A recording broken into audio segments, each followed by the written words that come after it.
What if a single dad, hiding a deadly past, faced down a powerful Admiral in front of everyone? Hangar 4 stood dressed in ceremony. Flags hung in precise intervals along steel beams. A backdrop bearing the Navy SEAL trident loomed behind the podium. Rows of folding chairs stretched toward the back, filled with officers in dress whites, families in their Sunday best, and a handful of civilians who'd earned invitations through proximity to greatness. At the front, Admiral Rhea Blackwood moved with the kind of energy that bends rooms toward her. 42 years old, trim and commanding in her service dress blues. She worked the crowd with practiced ease. Her remarks sharp enough to draw laughter, warm enough to feel personal. She was midway through a story about resilience when her gaze snagged on a figure at the back. A man in a worn canvas jacket standing beside a teenage girl clutching a cello case. Rhea paused, smiled with surgical precision, and asked the question that would unravel everything. "What was your call sign, hero?" The room rippled with polite laughter. The man looked up slowly. His voice came quiet, deliberate. "Iron Ghost." Silence dropped like a curtain. Several veterans straightened in their seats. Rhea's expression froze for half a breath before she recovered. But what secret made her freeze? The dawn air at West Haven Harbor smelled of salt and diesel and honest work. Thorne Merrick moved through the boatyard with the efficiency of a man who'd spent years making every motion count. His hands, scarred and calloused, worked a torque wrench with the kind of precision that spoke to muscle memory older than his current profession. In the corner of the small office attached to the main shed, a folded triangle of stars and stripes rested on a high shelf beside a battered metal box that hadn't been opened in years. Lana appeared in the doorway with 2 mugs of coffee, hers with too much sugar, his black. They didn't need words for this part of the morning. It was their rhythm built over 16 years of just the two of them. She set his mug on the workbench and pulled a permission slip from her backpack, the paper already creased from a week in her binder. The West Haven High School Orchestra had been invited to perform at the naval base as part of a fundraiser for the arts program. Principal Finch needed $10,000 by June or the music department would be gutted. The field trip required a parent's signature. Thorne scanned the form, his eyes catching on the words naval base and holding there for a fraction too long. Then he reached for a pen and signed with the kind of decisiveness that ended internal debates. That evening, the school held a parent meeting in the cafeteria. Principal Finch stood beneath flickering fluorescent lights and explained the crisis with the weary honesty of an educator who'd fought this fight too many times. The arts program was first on the chopping block. Always was. Audria Collins, the school librarian who also assisted with the orchestra, watched Thorne from across the room. She noticed things others missed. The way he stood with his back to the wall. The way his eyes mapped the exits before he sat. The way he carried himself with a posture that didn't match his coveralls. Around town, people had started asking questions. Thorne never answered them. He fixed boats, paid his bills on time, showed up to every one of Lana's concerts, and kept his past exactly where it belonged, buried. That night, after Lana went to bed, Thorne stood at the window overlooking the harbor. In the distance, the lights of naval vessels blinked against the dark water. Something in his expression shifted, a tightening around the eyes that Lana would have recognized if she'd been awake. She'd learned over the years that her father avoided anything connected to the military, parades, ceremonies, Veterans Day events. He always had a reason, and she'd stopped asking why. But this was different. This was for her. He'd go to the base, sign the forms, stand in the back, and leave. Simple. The decision felt clean until he remembered that nothing involving his old life had ever been simple. The school bus rolled through the checkpoint at 0800 hours. Thorne had volunteered to chaperone, a decision that surprised Principal Finch and pleased Lana in a way she didn't quite say out loud. As they approached the gate, Thorne walked the other parents through the security process with a fluency that made Audria's eyebrows rise slightly. He knew the protocol without asking, moved through the steps like a man who'd done this 1,000 times. Once inside, he didn't need to check the signs to know which direction led to Hangar 4. His internal compass adjusted automatically, and he guided the group with quiet authority that felt both natural and strangely out of place for a small-town boat mechanic. Commander Sable, a trim officer with observant eyes, watched from near the entrance as the civilian group approached. She noticed Thorn immediately, not because he stood out, but because he was trying very hard not to. The way he scanned for exits. The way he positioned himself with clear sight lines. The way he moved. The hangar had been transformed into an exhibition space. Photographs lined the walls, most of them carefully sanitized to remove operational details while still conveying the intensity of the work. Display boards detailed the history of naval special warfare, the selection process, the ethos of teamwork and sacrifice. Near the front, a small stage had been set up for the orchestra. Lana and her classmates assembled their instruments, adjusting stands and tuning strings with the focused chaos of teenagers doing something they actually cared about. The cello looked almost too large in Lana's hands. But when she drew the bow across the strings during warm-up, the sound that emerged was assured and mature. Admiral Rhea Blackwood entered through a side door, flanked by 2 aides.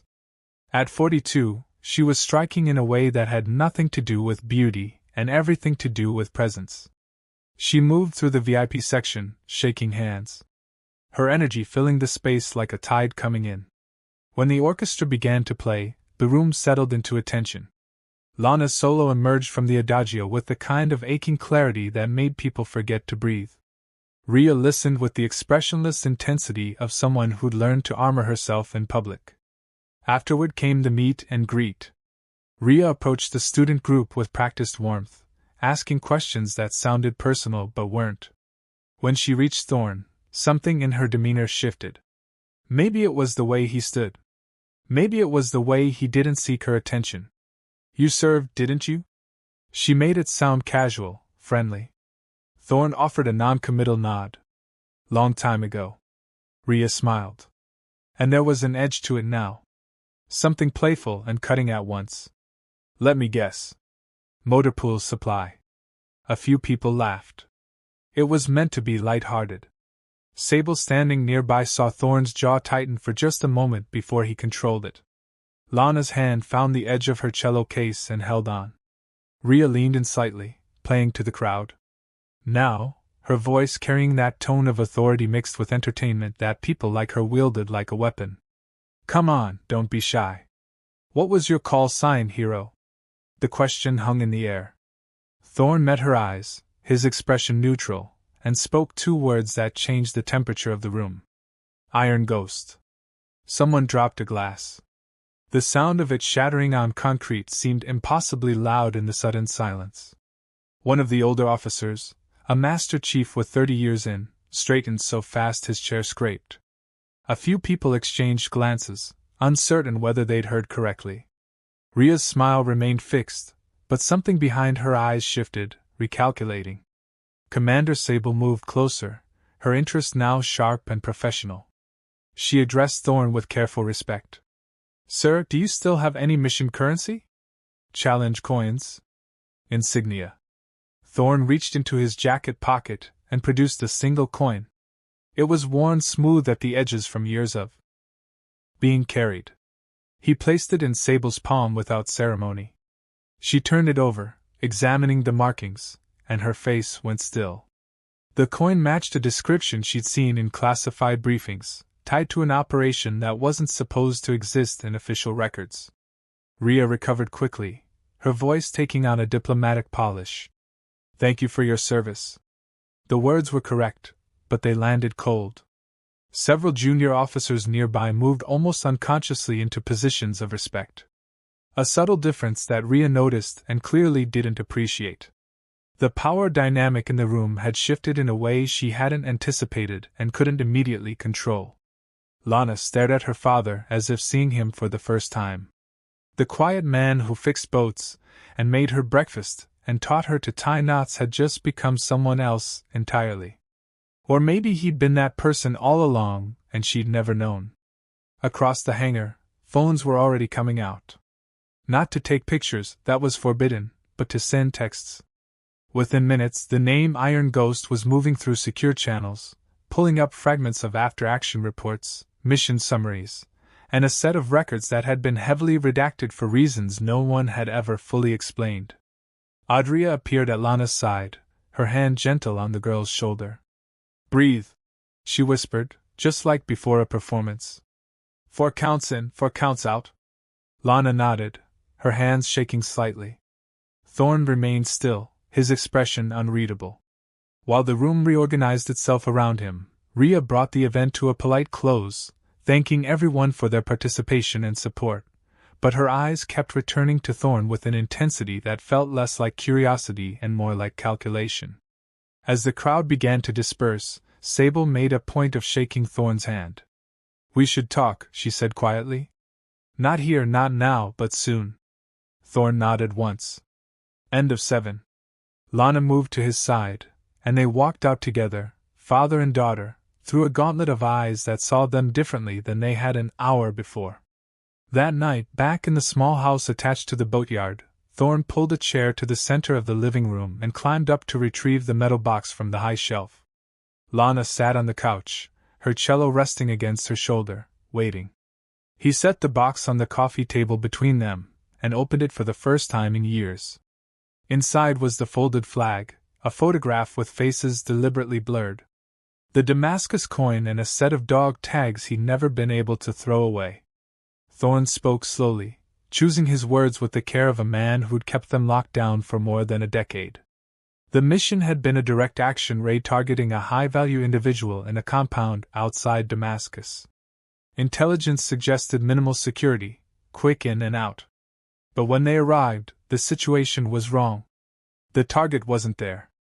Instead, they found 4 hostages, 3 of them children, bound in a basement room. The rules of engagement were clear. Abort. Extract. Let higher command reassess. But Thorn had made a different call. They took the hostages. The exfiltration point was supposed to be clear. It wasn't. Someone had been waiting for them, not random enemy fighters stumbling onto their position. A planned ambush, coordinated, disciplined. The kind of setup that only happens when someone knows exactly where you're going to be and exactly when you're going to be there. 3 men went down in the first 60 seconds. Riley took rounds to the chest. Donovan died covering the children. Kramer bled out before they could get him to the rally point. Thorn carried 2 of the kids himself. Moving through 11 kilometers of hostile territory with nothing but a sidearm and the will to keep them breathing. The official report told a different story. It blamed the team for disobeying orders. It framed the ambush as the predictable result of poor tactical judgment. It buried the fact that someone in the command chain had either failed catastrophically or worse had leaked their position. Rhea Blackwood had been the mission coordinator that night. Young, ambitious, and newly promoted into a role that gave her access to operational details and the authority to make real-time decisions. When the dust settled and the bodies came home, she'd been the one to shape the narrative. Bold enough to take risks, sharp enough to cover mistakes, ruthless enough to let 3 dead men carry the blame so her career could continue its upward trajectory. Adria had shared a piece of the story earlier that day. After pulling Lana aside, her older brother had been one of the hostages. He still talked about the ghost who'd carried him through the desert. The man whose face he'd barely seen, but whose voice he'd never forgotten. Lana sat in silence for a long time after her father finished speaking. Then she set down her cello, crossed the room, and put her arms around him. The embrace was fierce and wordless. The kind of hug that says everything language can't. When she finally pulled back, her eyes were wet, but her voice was steady. "What happens now?" Thorn looked at the flag, the coin, the blurred photograph. "I don't know, but whatever happens, you come first." Lana nodded. She understood. Her father had spent 16 years building a quiet life because silence had been the only way to keep moving forward. But silence had a cost. And maybe, just maybe, it was time to pay a different price. The investigators arrived 3 days later. NCIS and the Inspector General's office, working in coordination. They met Thorn at the boatyard. Away from the house, away from Lana. Commander Sable acted as the liaison. her presence a signal that this wasn't an ambush. Thorn laid out his terms before he said a word about Damascus. His identity stayed sealed. His daughter stayed out of it. His current life remained untouched. They agreed. Over the next 6 hours, Thorn walked them through the operation in granular detail. He described the compound layout, the movement patterns of the enemy fighters, the sound of the children crying in the dark. He explained the decision tree that led him to take the hostages instead of aborting. He walked them through the ambush, the way the enemy had been positioned, the precision of their fields of fire. It wasn't a lucky engagement. It was a planned kill zone. The investigators cross-referenced his account with old communications logs, satellite imagery, and testimony from surviving team members who'd been interviewed separately over the years. Patterns emerged. Inconsistencies in the official record became harder to ignore. The abort order had come 47 minutes before the team encountered the hostages, but the timeline didn't allow for that gap unless the command center had known about the hostages long before the team did. Radio intercepts showed breaks in communication at intervals that suggested deliberate signal management rather than technical failure, and the enemy's positioning at the exfiltration point matched a route that had been discussed in a pre-mission briefing. Information that should never have left secure channels. The story broke quietly at first. A military news outlet reported that Admiral Blackwood had been placed on administrative leave pending an internal review. No details, no accusations, just enough to start the machinery of speculation. Within 48 hours, the base announced a substantial donation to West Haven High School's arts program, a gesture framed as community outreach, but understood by anyone paying attention as something closer to penance. Lana returned to school and tried to keep her head down. It didn't work. Kids asked questions. Teachers looked at her differently. She spent her free periods in the music room, practicing scales until her fingers ached, using the cello as an anchor against the storm. Thorn moved through his days with the heightened awareness of a man who knew he'd become a target. He checked locks. He varied his routes. He installed cameras. The old reflexes came back easily. Muscle memory that had never really faded. Audrey stopped by the boatyard one evening with a thermos of coffee and a bag of sandwiches. She sat on an overturned crate and watched Thorn work for a while before speaking. "My brother wants to meet you properly.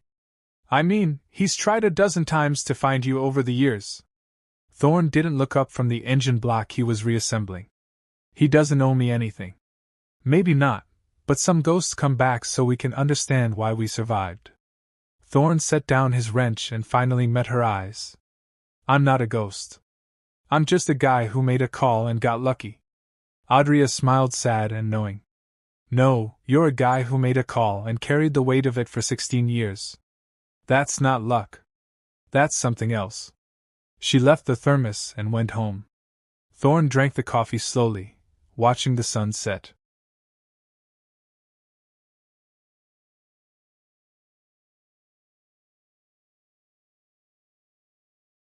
Over the harbor and wondered if the weight was finally about to shift. They came on a Saturday morning. 2 men, both in their 50s, both moving with the careful economy of people who'd learned to navigate the world with bodies that didn't work the way they used to. Weston had a carbon fiber prosthetic where his left leg used to be.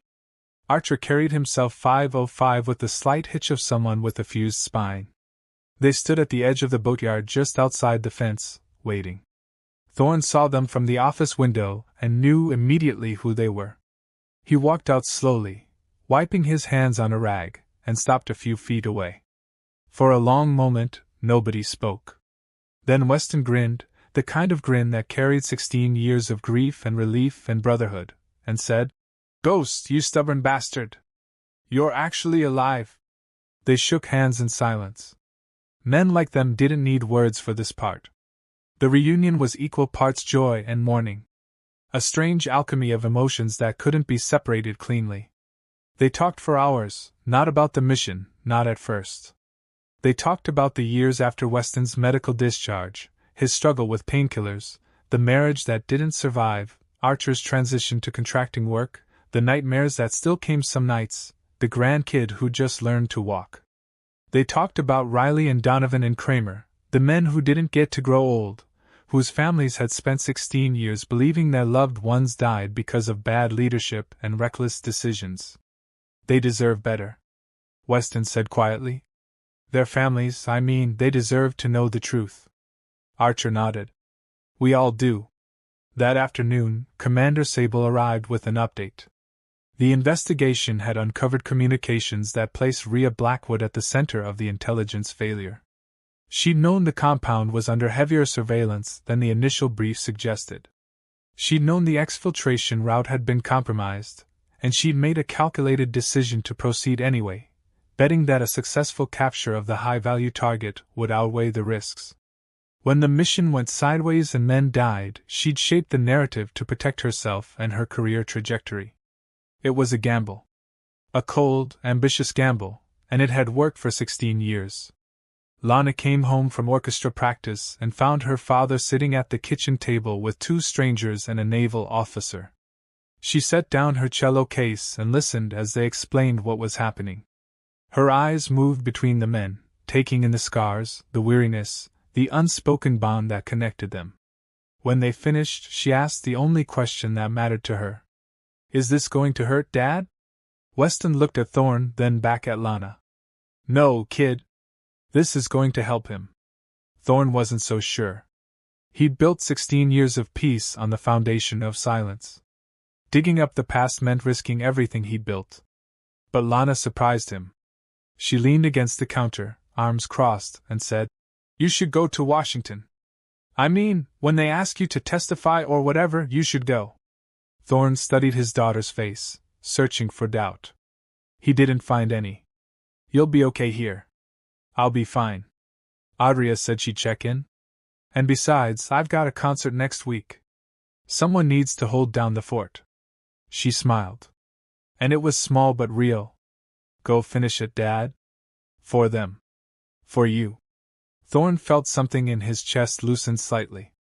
He looked at Weston and Archer. These men who'd walked through fire with him, and nodded. They spent the evening making plans. Adria agreed to manage the boatyard while Thorne was gone. Sable coordinated the logistics with the IG's office, and Lana practiced her adagio, the notes rising through the small house like a prayer. Before bed, Thorne taught her the box breathing technique he'd learned in selection. 4 counts in, hold for 4. 4 counts out, hold for 4. It's for when your heart is racing and you need to slow everything down, he said. Works for combat. Works for concerts. Works for life. Lana tried it, her breath evening out, her shoulders dropping. Does it work for scary conversations in Washington? Thorne smiled. We'll find out. The phone call came at 2 in the morning. Unknown number. Thorne answered it anyway. The voice on the other end was distorted, mechanical, unrecognizable. The message was clear. Drop it. Walk away. You've got a kid to think about. Thorne hung up without responding. He didn't sleep the rest of the night. Instead, he sat in the kitchen with a cup of coffee and a notepad, working through contingencies, threat assessment, response protocols, evacuation routes. The old training came back like riding a bike, and he hated how natural it felt. In the morning, Lana found him at the table, the notepad covered in diagrams and shorthand she didn't understand. She poured herself juice and sat across from him. Bad night?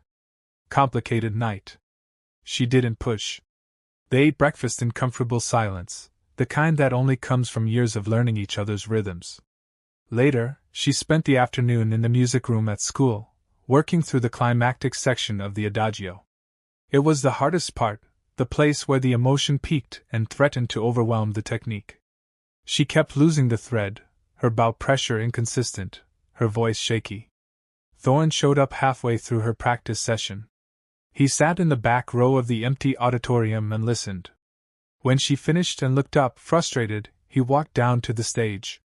You're thinking too much, he said. What do you mean? The notes are right. The technique is solid. But you're in your head. Instead of trusting your hands, he demonstrated the box breathing pattern again. Before the hard section, take a breath. 4-4-4. Let your body remember what it knows. Lana tried it. This time, when she reached the climax, her bow moved with clean, confident strokes. The sound filled the room, aching and perfect. Thorn smiled. There it is. They sat on the edge of the stage afterward, legs dangling. Lana leaned her head on her father's shoulder. Are you scared about Washington? Thorn considered the question carefully. I'm scared of making the wrong call and having other people pay for it. That's the part that's hard. But you made the right call. You saved those kids. I did, but I also lost 3 men. And no matter how right the call was, I still carry them. Lana was quiet for a moment. Then she said, I think that's what makes it the right call, that you still carry them. Thorn turned to look at his daughter, this impossibly wise 16-year-old who somehow knew how to say the exact thing he needed to hear. When did you get so smart? I had a pretty good teacher. That night, Thorn packed a small bag, clean shirt, dress slacks, the folded flag in a separate cloth case. He set a go bag by the door just in case. Supplies for a fast evacuation if things went wrong. He didn't think he'd need it, but he'd learned a long time ago that the things you don't prepare for are the things that kill you. Lana hugged him before bed, holding on a little longer than usual. Come back, she said. I always do. The hearing room in the Pentagon was smaller than Thorn had expected. Wood paneling, flags, a long conference table with microphones. Weston and Archer sat to his left. Across the room, representatives from NCIS, JAG, and the Secretary of the Navy's office arranged folders and tablets. Overhead lights cast everything in stark fluorescent truth. The proceeding opened with formalities, oaths, and procedural language that made Thorn's skin itch. Then the questions began. They walked him through Damascus step by step from pre-mission brief to the final extraction. He answered each one with clinical precision, emotions stripped away, facts laid bare. The investigators presented communications logs showing RIA's awareness of compromised intelligence. They displayed satellite imagery that confirmed enemy positions inconsistent with the briefing. They entered testimony from signals analysts who'd flagged irregularities in the command chain that night. 3 hours in, they called a recess. Thorn stepped outside and found Commander Sable waiting with a bottle of water and a quiet update. It's going well. The evidence is solid. They're going to recommend full exoneration for the team and a formal review of Blackwood's conduct. Thorn nodded. He felt strangely numb, as if the weight he'd carried for 16 years was lifting so slowly he couldn't quite process the absence. When they reconvened, the Secretary of the Navy made a brief statement. He acknowledged the failures that had allowed good men to die and their reputations to be tarnished. He announced that the official records would be corrected. Riley, Donovan, and Kramer would be posthumously awarded the Navy Cross. Weston and Archer would have the blemishes removed from their service jackets, and Thomas Everett, call sign Iron Ghost, would be recognized for actions consistent with the highest traditions of naval service. The families were there.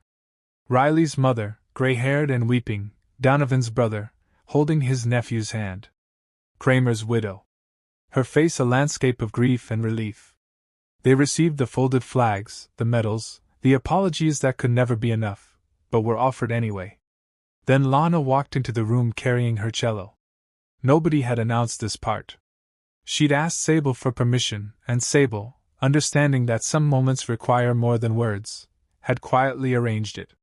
Lana sat, adjusted the cello between her knees, and began to play the adagio. The room fell into absolute stillness. The notes moved through the space like a living thing, finding the grief and the honor and the love that bound these broken people together. When she finished, there was no applause, just silence. The kind of silence that holds everything. Thorn stepped to the microphone for the first time. He spoke 4 sentences, his voice steady, but raw. Honor belongs to the ones who didn't come home. They made the right calls. They paid the price. We're here to make sure people remember that. Afterward, there were handshakes, quiet words, the kinds of gestures that tried to bridge the unbridgeable. Thorn found himself holding Riley's mother as she sobbed into his shoulder, whispering, "Thank you," over and over. He held Donovan's brother, who'd been 7 years old the last time he saw his sibling alive. He stood with Kramer's widow and looked at the medal she'd waited 16 years to receive. Weston clapped him on the back. Archer squeezed his shoulder and Lana stood to the side. Cello at rest, watching her father become whole in a way she hadn't understood he'd been broken. Rhea Blackwood left the adjacent conference room 40 minutes after the main proceeding ended. She looked exactly as she had in Hangar 4, poised, fit, immaculate, in uniform. But the press waiting outside told a different story. Cameras tracked her movement. Reporters shouted questions she didn't answer. By evening, the official statement would land. Admiral Blackwood placed on administrative leave, pending expanded investigation into command decisions related to Operation Damascus. Inside, the hallway emptied slowly. Thorne was one of the last to leave. He walked past the portraits of former Navy leaders, men and women who navigated impossible choices and lived with the consequences. He was almost to the exit when he saw her. Rhea stood near a side corridor, flanked by 2 Navy lawyers, but momentarily alone. Their eyes met for a long moment. Neither moved. Then Thorne did something that surprised even himself. He stopped, came to attention, and rendered a salute. It wasn't mockery. It wasn't defiance. It was acknowledgement. A statement that despite everything, the uniform still meant something, and the chain of command still held weight, even when individuals failed it. Rhea's face flickered with something he couldn't quite read. Then, almost against her will, she returned the salute. The gesture was stiff, reluctant, but it was there.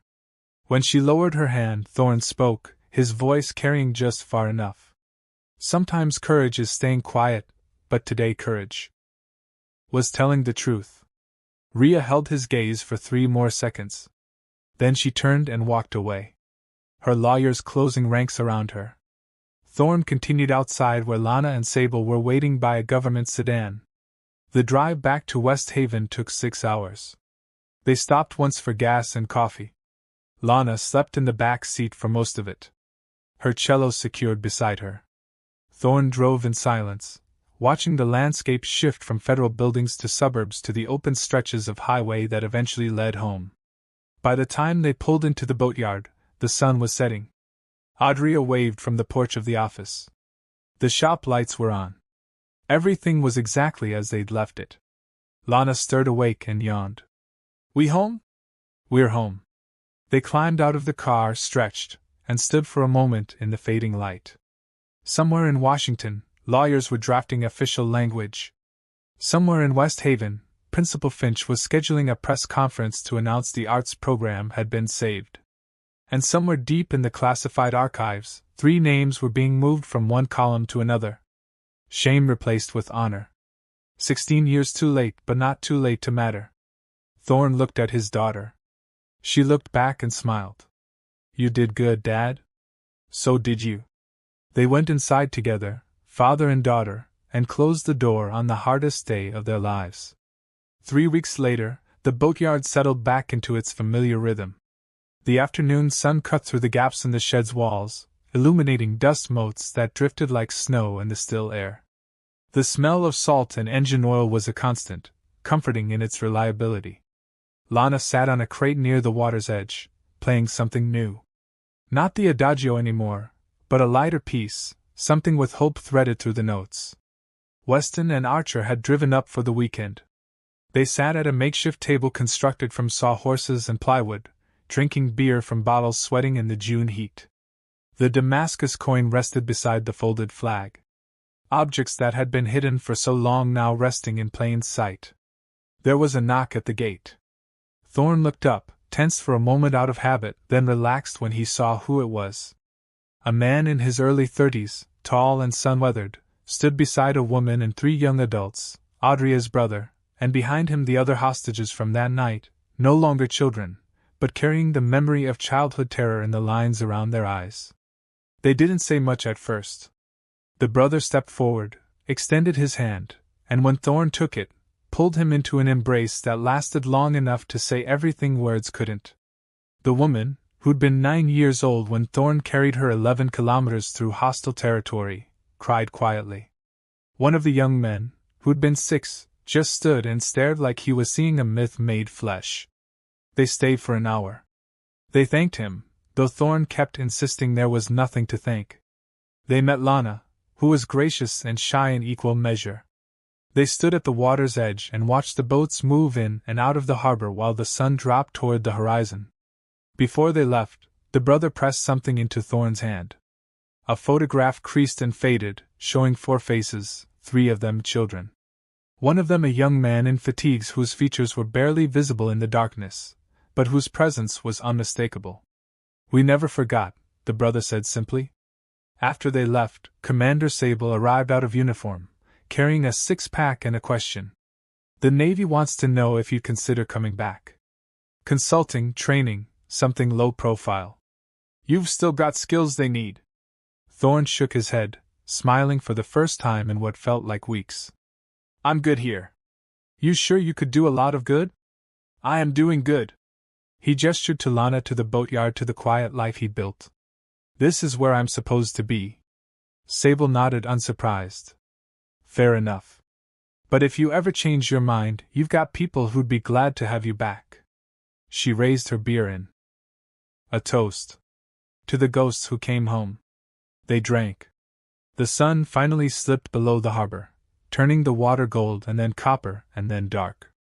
Lana finished her piece and set the cello aside. She came to stand beside her father, shoulder to shoulder, watching the same horizon. "Think she'll ever apologize?" "Blackwood, I mean." Thorn considered it. "Maybe, but I don't need her to. The truth is out. That's enough." In Washington, Rhea Blackwood sat in a quiet office reviewing her options with lawyers who charged by the hour. Her phone buzzed once with a message she drafted and deleted a dozen times before finally sending. It said only, "Thank you." Thorn saw the message when he checked his phone later that night. He read it twice, thought about responding, then set the phone down and didn't. Some conversations didn't need an answer. The next morning, Thorn woke early and walked down to the water.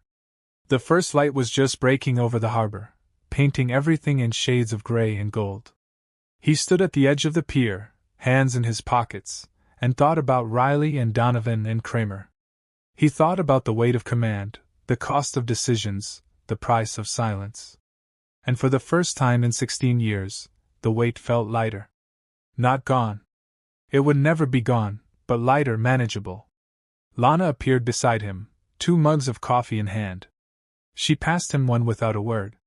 They stood together, father and daughter, watching the boats begin their slow procession out to sea. "You know what the best part is?" Lana asked. "What's that?" "You don't have to be a ghost anymore." Thorn smiled. Really smiled. And it felt like a muscle he'd forgotten he had.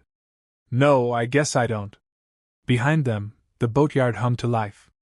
Weston and Archer loaded gear into Archer's truck, preparing for the drive back to their own lives. Audrey arrived to open the office. The town began to wake, oblivious to the quiet miracle that had taken place in its midst. Somewhere in the distance, a bell buoy rang in rhythm with the tide. Lana lifted her coffee in a mock toast to Iron Ghost. "May he rest in peace." Thorn clinked his mug against hers. "And to the people he gets to be now." They drank. The light grew stronger. The water turned from gray to blue. And Thomas Everett, father and boat mechanic, formerly known as Iron Ghost, stood on the edge of West Haven Harbor and felt, for the first time in as long as he could remember, like a man who'd finally come home.